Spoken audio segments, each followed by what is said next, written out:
सनातन धर्म की जय हो।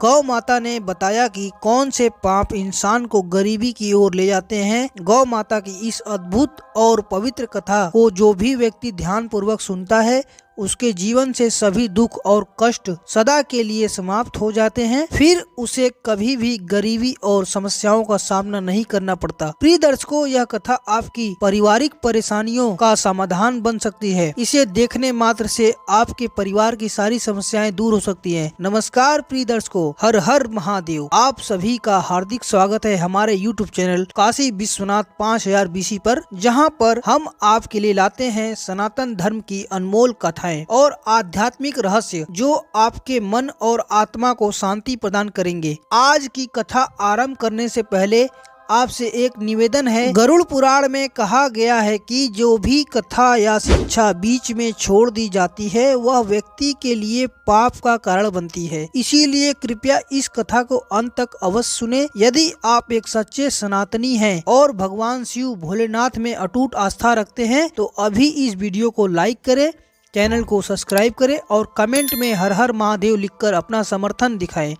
तो चलिए प्रिय दर्शकों, बिना किसी विलंब के आज की प्रेरणादायक कथा को शुरू करते हैं। प्रिय भक्तों, आज की कथा बहुत ही हृदय स्पर्शी है। इसमें हम जानेंगे कि गौ माता ने इंसान के कौन कौन पापों को उनकी गरीबी और दुख का कारण बताया है। साथ ही यह भी जानेंगे कि वह कौन से 3 लोग हैं जिसकी वजह से घर में हमेशा कष्ट और अशांति बनी रहती है। जिस घर में इन 3 लोगों का वास होता है वहां माँ लक्ष्मी का कभी भी प्रवेश नहीं होता। प्रिय भक्तों, एक समय की बात है जब भगवान शिव माता पार्वती कैलाश पर विराजमान थे। शांत और दिव्य वातावरण में दोनों पृथ्वी लोक के सौंदर्य का आनंद ले रहे थे। तभी माता पार्वती ने भगवान शिव से कहा, हे नाथ, हमें पृथ्वी लोक पर भ्रमण किए हुए बहुत समय हो गया है। मेरा मन कहता है कि आज हमें वहां जाकर भ्रमण करना चाहिए।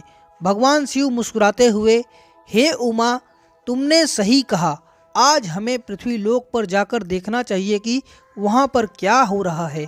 यह कहकर भगवान शिव और माता पार्वती पृथ्वी लोक पर प्रकट हुए और एक सुंदर बगीचे में एक विशाल वृक्ष के पास बैठ गए। वहां चारों ओर हरी भरी घास फैली हुई थी और कई गायें उस घास को चर रही थी। तभी उनमें से एक गौ माता भगवान शिव और माता पार्वती के पास आकर खड़ी हो गई। गौ माता ने विनम्रता से झुककर कहा, हे देव, आपके दर्शन पाकर मैं धन्य हो गई। मेरे मन में एक प्रश्न है जिसका उत्तर मुझे अब तक किसी भी संत या ज्ञानी से नहीं मिल सका। कृपया मेरे इस प्रश्न का उत्तर दे। भगवान शिव ने गौ माता से कहा, पूछो गौ माता, तुम्हारे मन में क्या प्रश्न है। गौ माता ने कहा, हे प्रभु, इंसान को किस पाप के कारण गरीबी का सामना करना पड़ता है और वह 3 लोग कौन हैं जिसके प्रभाव से घर का सर्वनाश हो जाता है। क्या मनुष्य को केवल उसके भाग्य के कारण ही अमीरी या गरीबी मिलती है। भगवान शिव मुस्कुराते हुए बोले, हे गौ माता, तुम्हारा प्रश्न अत्यंत महत्वपूर्ण है और मैं इसका उत्तर अवश्य दूंगा। यह पूर्ण सत्य नहीं है कि केवल भाग्य ही इंसान की गरीबी और अमीरी का कारण होता है। इसके पीछे कुछ अन्य कारण भी होते हैं।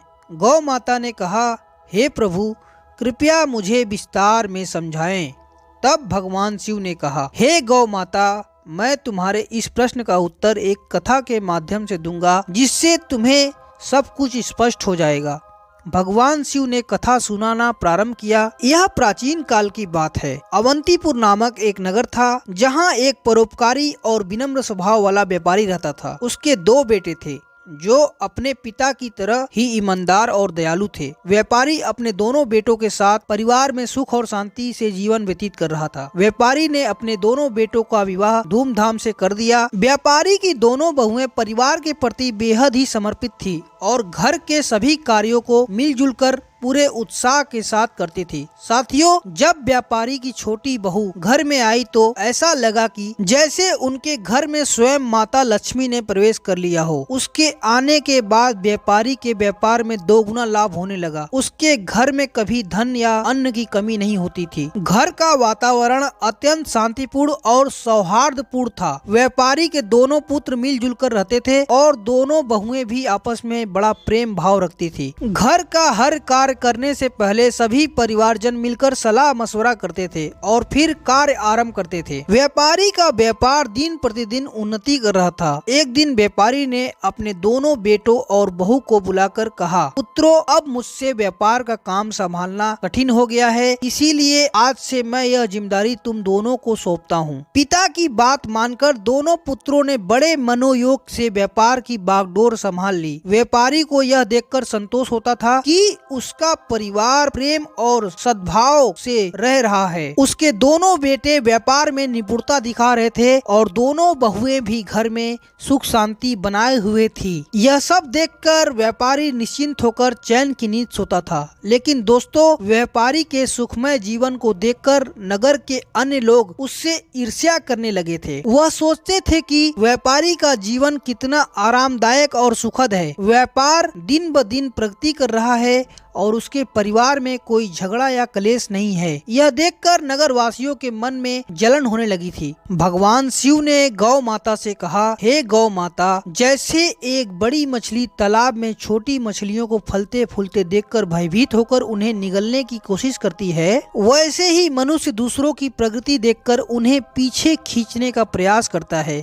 इंसान अपनी सफलता से जितना प्रसन्न नहीं होता है, उससे अधिक वह दूसरों की तरक्की देखकर बेचैन हो जाता है। एक विद्वान ने ठीक कहा है कि मनुष्य अपने दुख से उतना परेशान नहीं होता है जितना कि वह दूसरों के सुख से व्यथित होता है। इसी जलन के कारण नगरवासी व्यापारी के प्रति षड्यंत्र रचने लगे। उन्होंने सोचा कि किस प्रकार उसके जीवन को कष्टपूर्ण बना दिया जाए। नगर के कुछ लोग व्यापारी के कुल पुरोहित के पास गए और बोले, पुरोहित जी, आप यहाँ अभाव में जीवन व्यतीत कर रहे हैं, जबकि आपका यजमान ऐश्वर्य और वैभव से परिपूर्ण जीवन बिता रहा है। वह अपनी बहुओं के हाथ से स्वादिष्ट भोजन कर रहा है और सुख संपत्ति का आनंद ले रहा है। पुरोहित ने कहा, आप लोग यह सब क्यों कह रहे हैं? इस बात का क्या अभिप्राय है?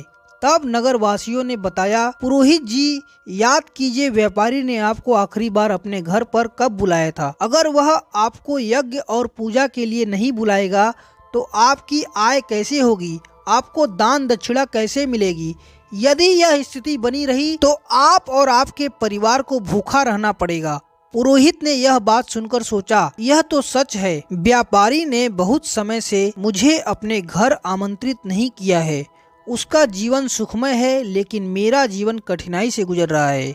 यह सोचकर पुरोहित भी बेचैन हो गया। नगर वासियों ने पुरोहित से कहा, अगर आप चाहते हैं कि आपका जीवन सुखद बने और आपको दान दक्षिणा मिले, तो आपको ऐसा उपाय करना होगा जिससे आपके यजमान के घर में कुछ कठिनाई आए। जब उसके घर में अशांति होगी तभी वह आपके पास समाधान मांगने के लिए आएगा और आपको हवन पूजन के लिए बुलाएगा। इतना कहकर नगरवासी पुरोहित को भड़काकर अपने अपने घर चले गए।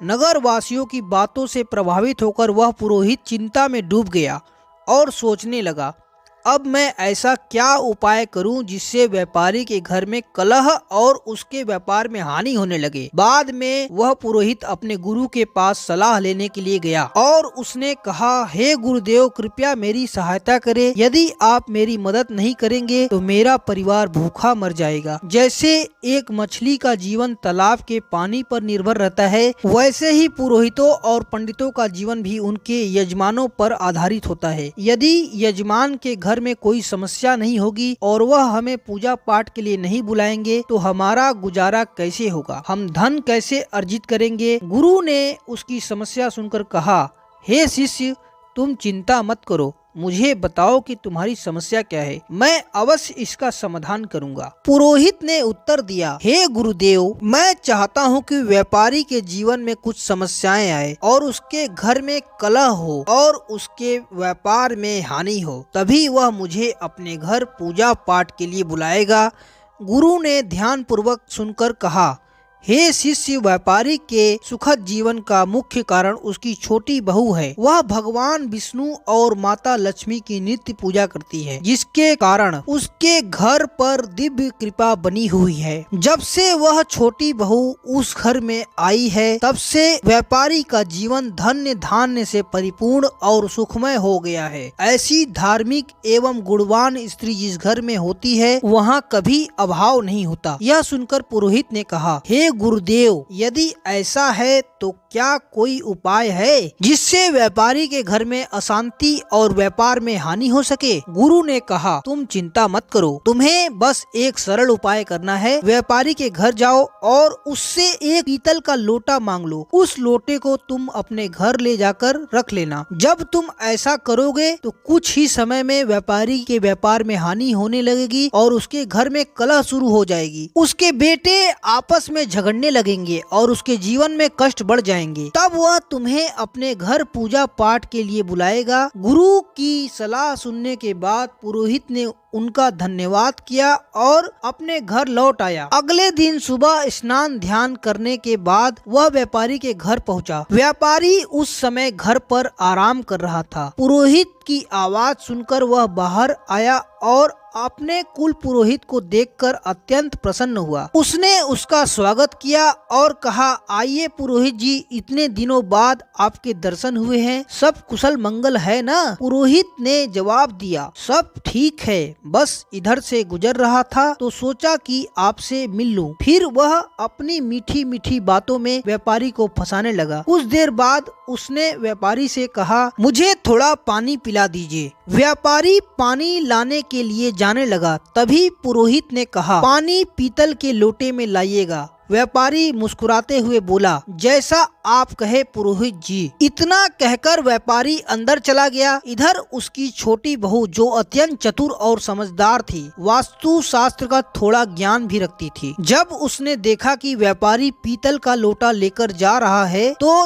तुरंत उसके पास आई और कहा, पिताजी, यह लोटा थोड़ी देर के लिए मुझे दे दीजिए, मैं इसे जल्दी ही लौटा दूंगी। व्यापारी ने सहर्ष लोटा उसे दे दिया। छोटी बहू ने उस लोटे का पानी निकालकर अपनी गौ माता को पिला दिया और फिर उसमें नया पानी भरकर लोटा वापस ससुर को दे दिया। व्यापारी ने वह लोटे से भरा पानी अपने पुरोहित को दे दिया। पानी पीने के बाद पुरोहित ने कहा, व्यापारी जी, यह पीतल का लोटा बहुत अच्छा है, क्या आप इसे मुझे दे सकते हैं? व्यापारी हंसते हुए बोला, पुरोहित जी, यह बहुत छोटी बात है, आप इसे अपने साथ ले जाइए। पुरोहित मन ही मन प्रसन्न हुआ और सोचने लगा, आज मैंने व्यापारी के सुख चयन पर प्रहार कर दिया है, अब उसके घर की खुशियाँ समाप्त हो जाएंगी। पुरोहित लोटा लेकर अपने घर लौट आया और उसे एक कोने में रखकर सोचने लगा, अब कुछ ही दिनों में व्यापारी मुझे बुलाएगा, उसके घर में कलह मचेगा और व्यापार में नुकसान होगा, तब मैं पूजा पाठ करके उससे अच्छी दक्षिणा प्राप्त करूंगा। इन ख्यालों से पुरोहित बेहद प्रसन्न था और बेसब्री से इंतजार करने लगा कि व्यापारी कब उसे बुलाता है। साथियों, दिन बीतते चले गए,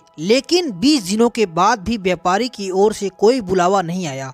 पुरोहित थककर पुनः अपने गुरु के पास गया और बोला, हे गुरुदेव, मैंने आपके निर्देशा अनुसार व्यापारी से पीतल का लोटा मांग लिया था, लेकिन 20 दिन बीत चुके हैं और व्यापारी के जीवन में कोई समस्या नहीं आई है। वह पहले की तरह सुख और शांति के साथ अपना जीवन व्यतीत कर रहा है। गुरु ने यह सुनकर अपनी दिव्य दृष्टि का उपयोग किया और आंखें बंद करके स्थिति का अवलोकन किया। फिर उन्होंने कहा, हे शिष्य, मैंने पहले तुम्हें बताया था कि व्यापारी की छोटी बहू बहुत चतुर और समझदार है, उसे वास्तु शास्त्र का ज्ञान है। जब व्यापारी तुम्हारे लिए पानी लेकर आ रहा था, तब उसी समय उसकी छोटी बहू ने वह लोटा अपने ससुर से ले लिया और उस पानी को गौ माता को पिला दिया। इसी कारण से व्यापारी के घर की सुख समृद्धि वहीं बनी रही और तुम्हारा षड्यंत्र विफल हो गया। गुरु ने आगे कहा, लेकिन चिंता मत करो, मैं तुम्हारे लिए एक और उपाय बताता हूँ। अब तुम व्यापारी के घर जाकर उसकी गौ माता माता मांग लो। हिंदू धर्म में गौ माता को माँ लक्ष्मी का स्वरूप माना गया है। जिस घर में गौ माता का निवास होता है वहाँ हमेशा सुख और समृद्धि बनी रहती है।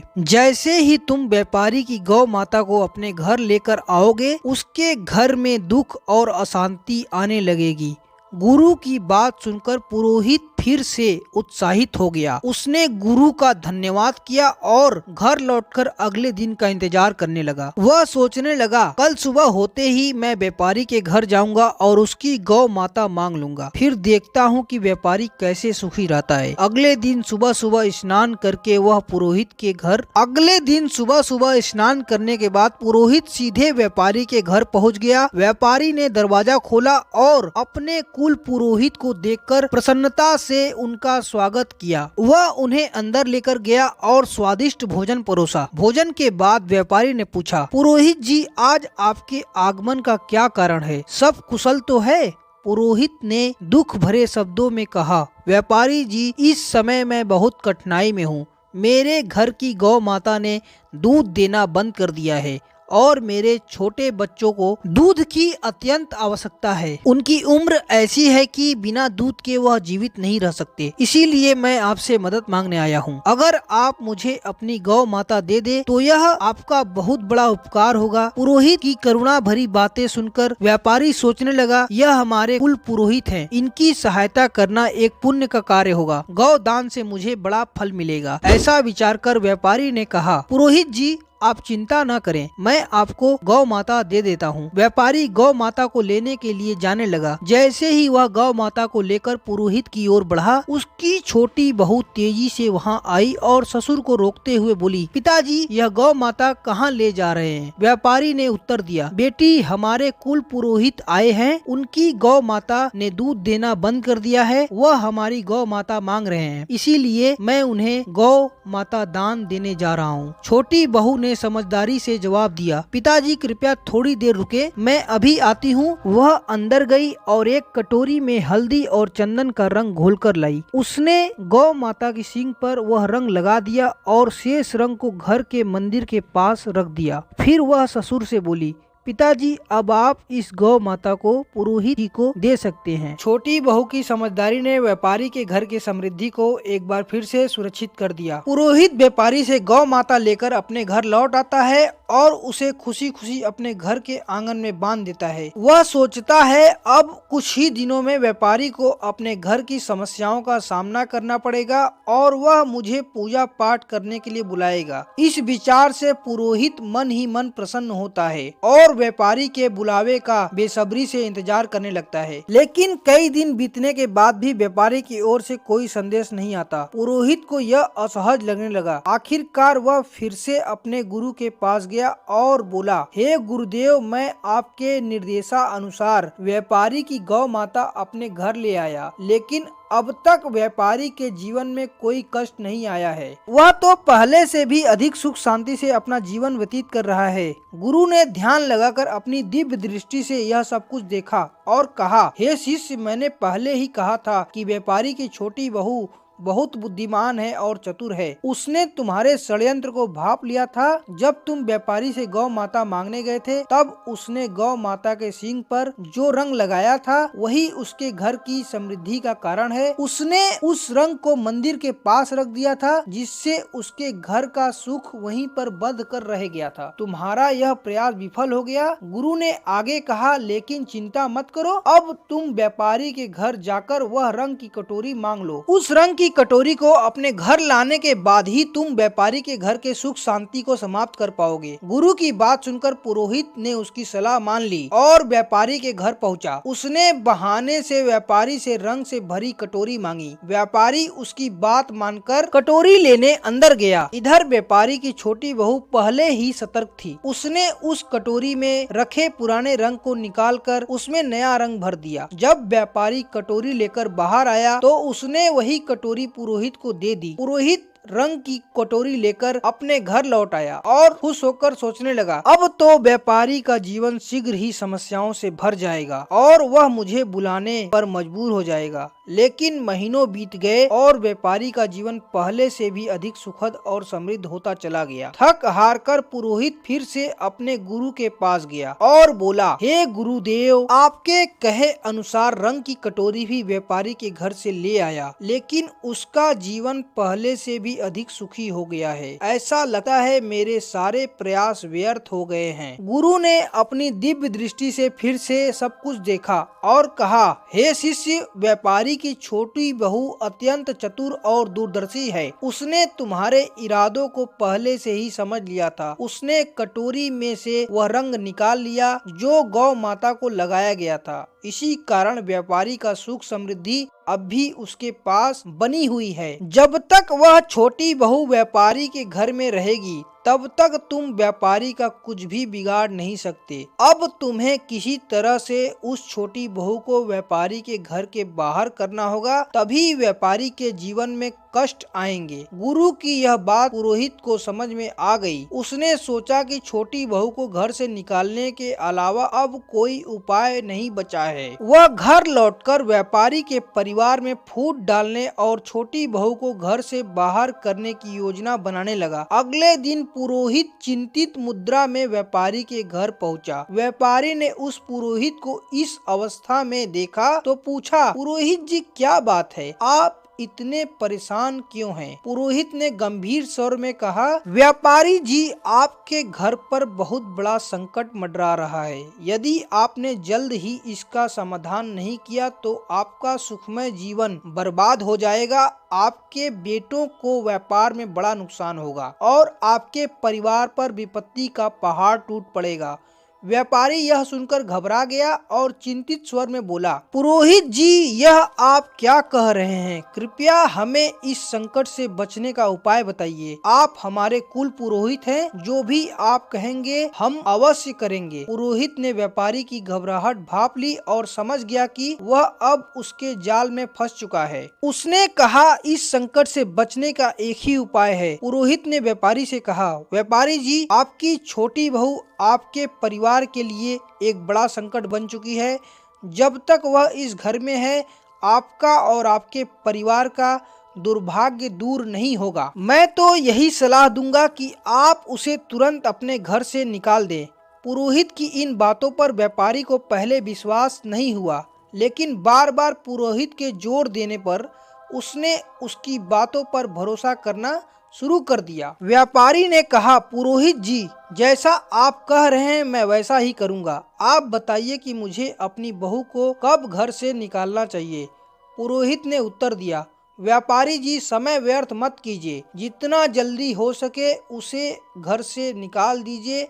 यह कहकर पुरोहित मन ही मन प्रसन्न होता हुआ अपने घर लौट गया। व्यापारी इस स्थिति से अत्यंत उदास हो गया। वह सोचने लगा, मेरी छोटी बहू तो बहुत ही अच्छे स्वभाव की है। वह न केवल मेरी सेवा करती है बल्कि पूरे परिवार का ख्याल रखती है। मैं उसे कैसे घर से निकाल सकता हूँ? लेकिन फिर वह विचार करने लगा, यदि वह परिवार के लिए संकट है तो मुझे इस कठोर निर्णय को लेना ही होगा, क्योंकि मैं अपने परिवार को किसी विपत्ति में नहीं डाल सकता। यह सोचकर व्यापारी अपनी छोटी बहू के पास गया और दुखी मन से बोला, बहू, मुझे बहुत दुख है, लेकिन तुम्हें इस घर को आज ही छोड़ना होगा। तुम्हारे कारण हमारे परिवार पर बड़ी विपत्ति आने वाली है। ससुर की बात सुनकर बहू स्तब्ध रह गई, लेकिन वह तुरंत समझ गई कि यह सब दुष्ट पुरोहित की साजिश है। उसने नम्रता से कहा, ठीक है पिताजी, यदि यही आपकी इच्छा है तो मैं इस घर को छोड़ देती हूँ। जब व्यापारी का छोटा बेटा यह सब देखता है तो वह भी गुस्से और दुख से भर जाता है। उसने अपने पिता से कहा, पिताजी, यदि मेरी पत्नी को इस घर में जगह नहीं मिल सकती तो मैं भी इस घर में नहीं रह सकता। मैं अपनी पत्नी के साथ चला जाऊंगा। छोटा बेटा और उसकी पत्नी घर छोड़कर शहर चले गए। वहां उन्होंने एक छोटे से किराए के मकान में रहना शुरू कर दिया। व्यापारी का छोटा बेटा अत्यंत मेहनती और ईमानदार था। कुछ समय बाद उसने शहर में अपना छोटा सा व्यापार शुरू किया, जो उसकी लगन और ईमानदारी के कारण तेजी से बढ़ने लगा। धीरे धीरे वे संपन्न हो गए और उन्होंने शहर में अपना खुद का घर खरीद लिया। इधर व्यापारी का घर पुरोहित की चालों के कारण बर्बादी की कगार पर आ गया। घर में हर दिन झगड़ा और कलह होने लगे। व्यापारी का बड़ा बेटा जो पहले व्यापार में मन लगाता था, बुरी संगत में फंस गया। वह बेवजह धन उड़ा रहा था और दिन रात आवारागर्दी करता था। पुरोहित पूजा पाठ के बहाने व्यापारी से लगातार धन लेता रहा और धीरे धीरे व्यापारी की सारी जमा पूंजी समाप्त हो गई। व्यापार भी पूरी तरह से बंद हो गया। अब तो स्थिति यह हो गई कि घर के खाने पीने का भी अभाव हो गया। नगरवासी व्यापारी की दुर्दशा देखकर हंसते और ताने मारते, उसकी दशा का मजाक उड़ाया जाता।